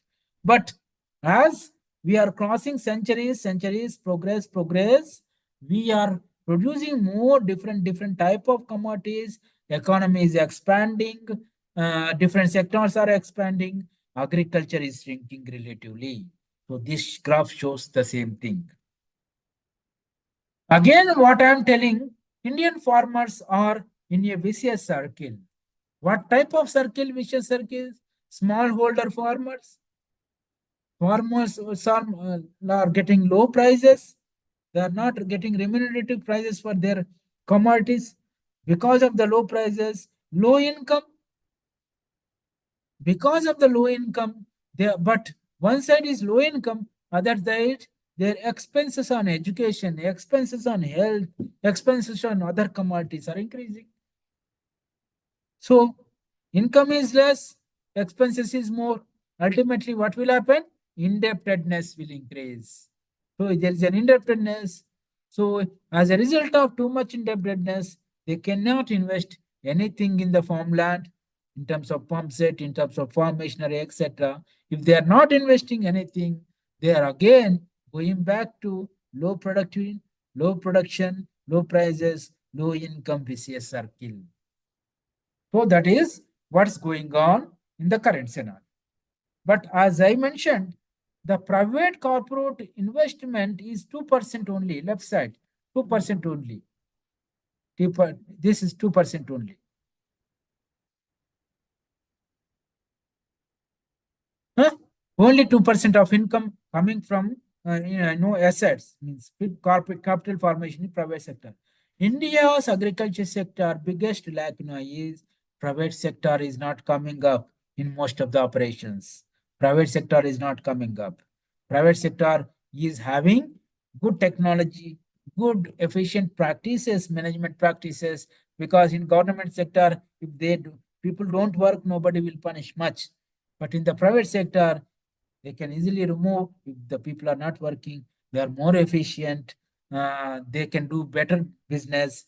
Their services are very better. They bring in Western technology, modern technology, all these things. So it is very important to pump in most of the private sector into agriculture.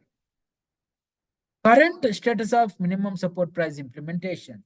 So as I am mentioning since beginning, the minimum support price is concentrated on only in Punjab, Haryana, some few states, Telangana, Andhra Pradesh, something like that, and only concentrated in paddy, wheat, and little bit of sugarcane to some extent in cotton.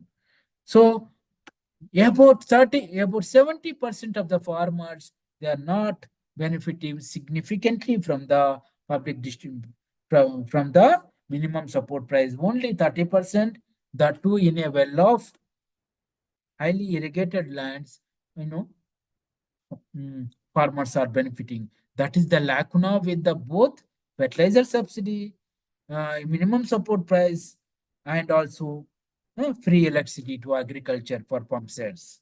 So that is the lacuna which it's showing here. So again, minimum support price that is working only for better off states, Punjab and Haryana, AP like that, and even for paddy, that is not working for a backward state like Assam, Chhattisgarh. It is not working.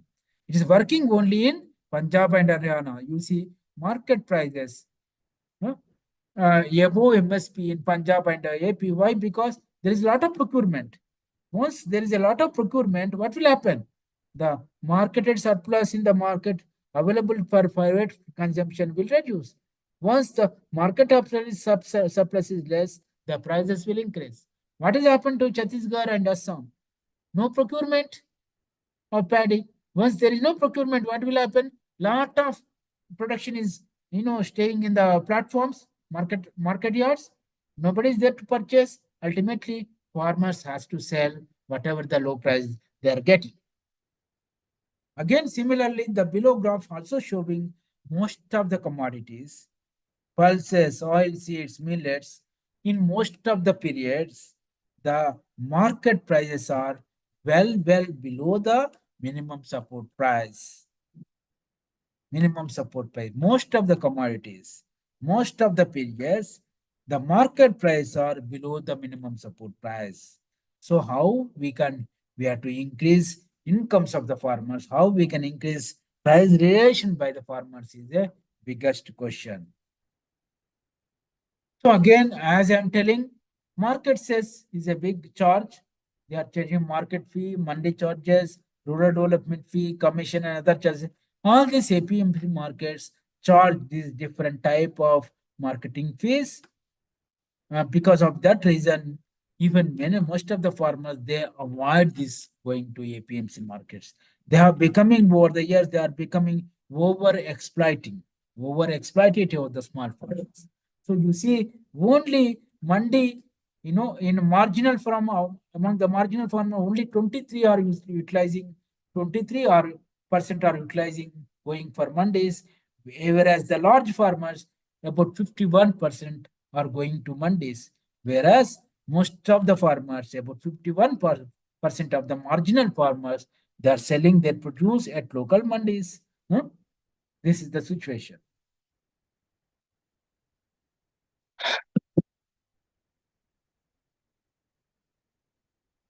So again,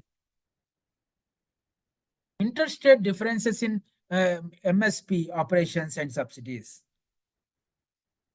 Interstate differences. You are seeing this, this dark is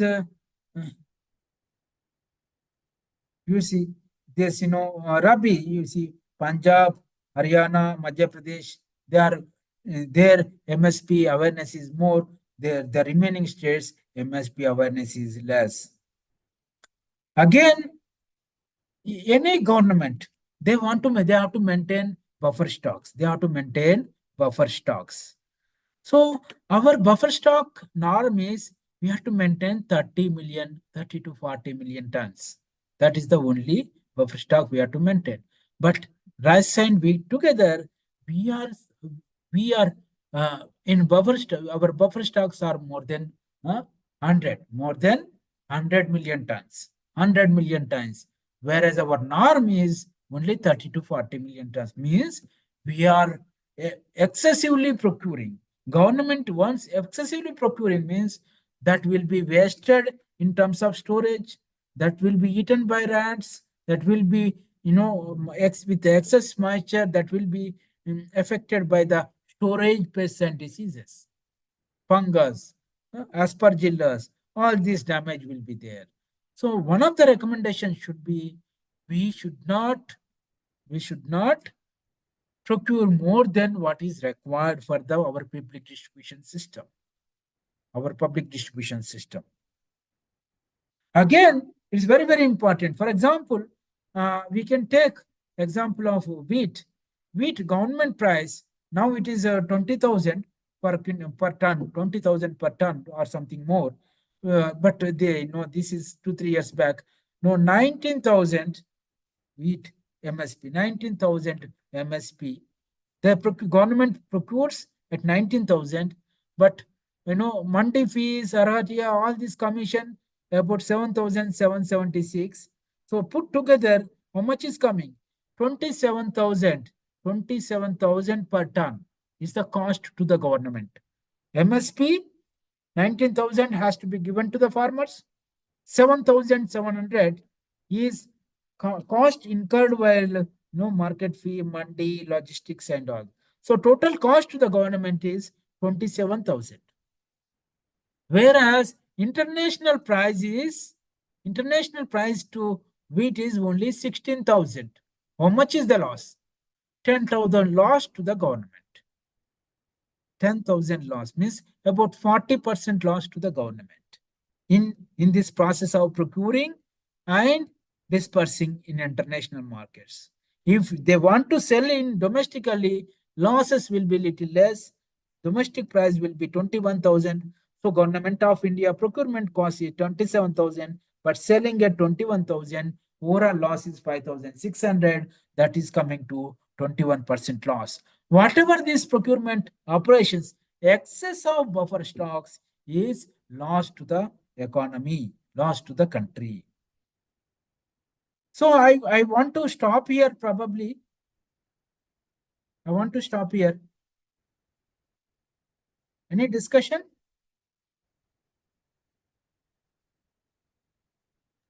Sir, we have opened the chat box. So, participants, if you have any query, you can drop down in the chat box.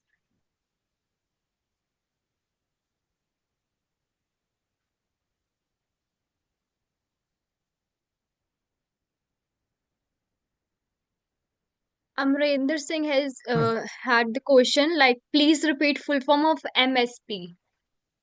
Minimum support price. Minimum support price. Minimum support price is nothing but Government of India procures from farmers at this price. Now it is about paddy about 2,500 per ton per quintal, and wheat is also similarly. So And there another are question is, uh, yes, you can continue, sir.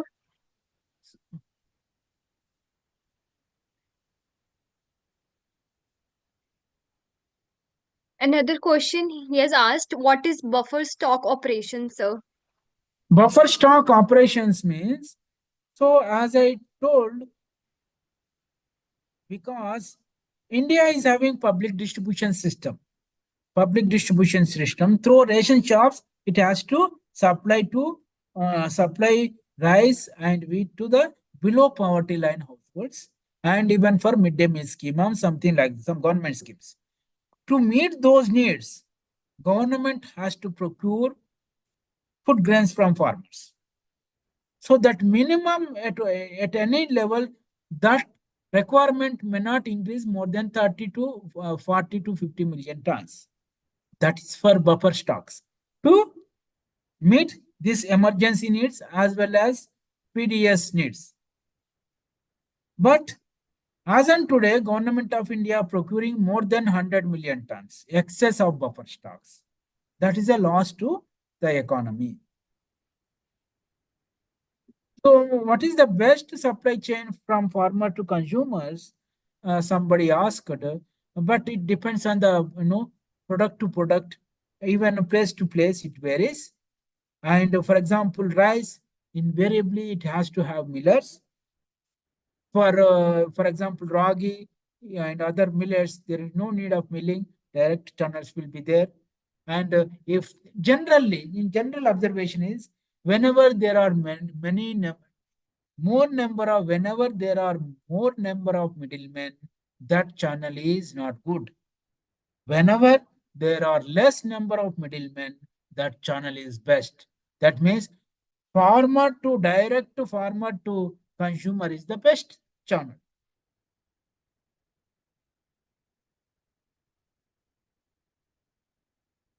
Yes, construction of cold chains and warehouses are very, very important to eliminate distress sale.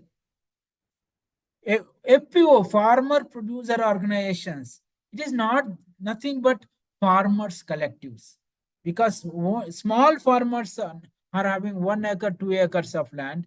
They cannot, purchase in a bulk way. So scale economies comes only when they collectively purchase inputs like fertilizer. One farmer is require only one bag. If there are no 100 farmers together, they form APOs. They came together, they purchase 100 bags of fertilizer together. Then they can bargain. Instead of 100 rupees, they bargain, they can purchase at 80 rupees. Similarly, output front, they bargain and they increase their prices.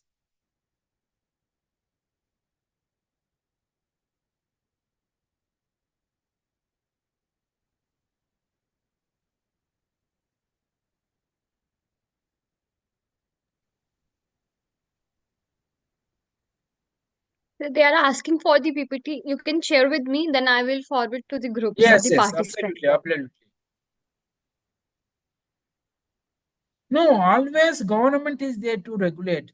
Private companies may not take over, may not take advantage of. Always they try to take advantage, But there is a regulation, there is a government to regulate private companies so that whenever private companies do some malpractices, some taking advantage, some doing bribing and corruption, government regulation is there. Government duty is to regulate.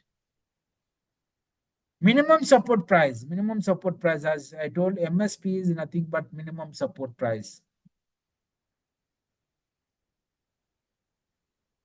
And someone asked, actually, MSP benefits to small farmer in India. So, for example, small farmers, if they grow paddy or if they grow wheat, what will happen? They are not exposed to the risk of price fluctuations. For example, vegetables, you see, vegetables, within the month, prices of tomatoes fluctuate from 2 rupees per kg to 20 rupees per kg within the month. So if government procures at MSP, for MSP, for example, paddy MSP, that is 20 rupees per kg. Irrespective of market fluctuations, government guarantees that whatever amount you grow, that paddy harvest will be purchased at 20 rupees per kg. That guarantee is there, that confidence is there with the MSP. That is the biggest advantage to small farmers.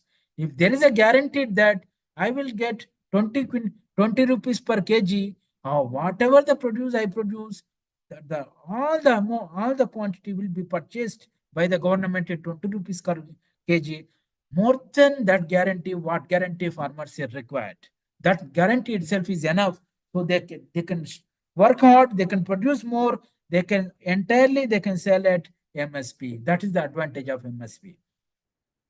So one nation, one product. Somebody asked, what is one nation, one product? So for example, as I mentioned, one nation. So Nasik, I am in Nasik, I am producing onions. I am producing onions. But Nasik has to be, the onions consumption is more in Delhi. So I am transporting to Delhi market, and I am selling it to Delhi middleman, Delhi market. So here at Nasik, onion price is 50 rupees. There in Delhi, onion price is 100 rupees, market price. But the logistic cost between Nasik and Delhi is only 20 rupees. That means what? The middleman in Delhi taking advantage of 30 rupees, extra profit of 30 rupees per kg.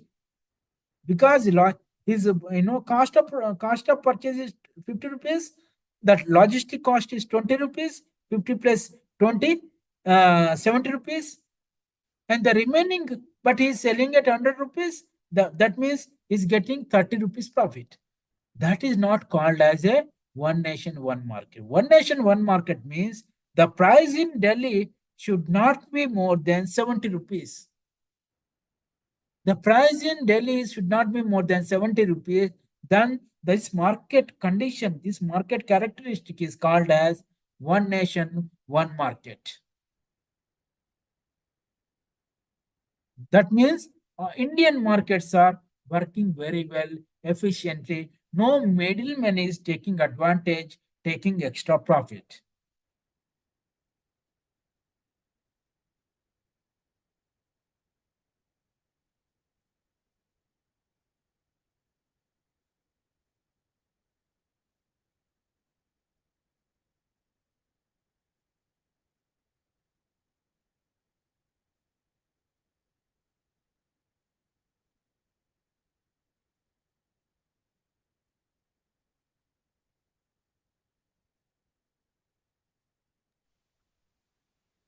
No, actually, not any profit.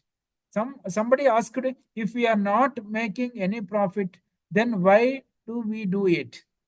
No, here the profit meaning not excessive profits. Profit is normal profit is calculated within the normal profit is calculated within the cost of production. We can call it as a normal profit. I am telling profit means excessive profits, manipulative and speculative profits. That is the sense. So all the businesses, they have to make normal profit Normal profit is nothing but say 12% to 20%, 20%. That is the normal profit. If you make some 30%, 40%, that is excessive profit. Some middleman is.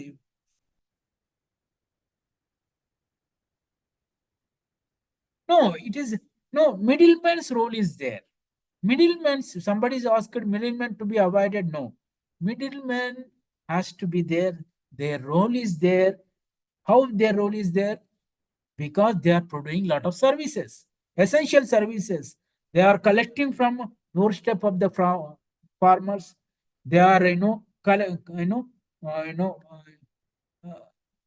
they are establishing collection centers. They are doing some preliminary processing. They are doing cleaning. They are doing grading type of thing. They are branding. All these middlemen activities they are doing. They are facilitating trade. They are facilitating trade internally, interstate trade, uh, interspace trade. They are procuring now and they are selling after 3 months. They are procuring in Nasik and selling at Delhi. So they are doing all this. But if farmer producer companies they do it more efficiently than middlemen, then there is that option can be opened up. They can even farmers has to benefit from this type of marketing opportunities. Farmers should not be restricted to only production. They can also increase their value chain. They can also increase their activities across upgrading their activities from production and retailing, wholesaling, cleaning, grading, branding. All these things they can if that opportunity is there.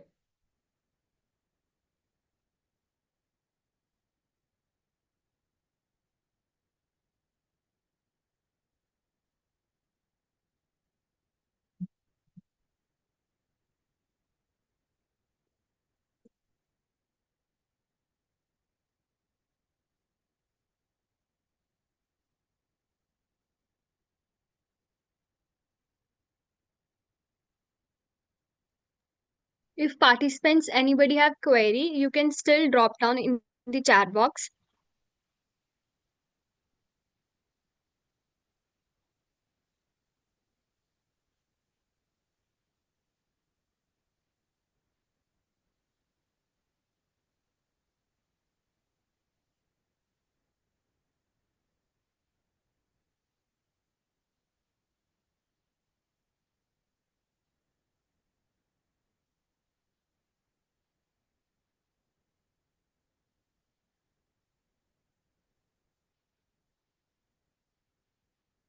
So, sir, I don't think so anybody is left with the query. So, Yeah. if we get, we will text you, we will forward to you. Yes. So, before concluding, I just want to say thank you, sir, on the behalf of everyone for joining Oh, us today and for delivering your thought provoking and informative session, sir. thank you. Thank you. Thank you all, especially listening and giving very good probing very good questions and also patiently listening. It is more than 1.5 hour. Huh? And I think you are also in the previous class also. Thank you one and all.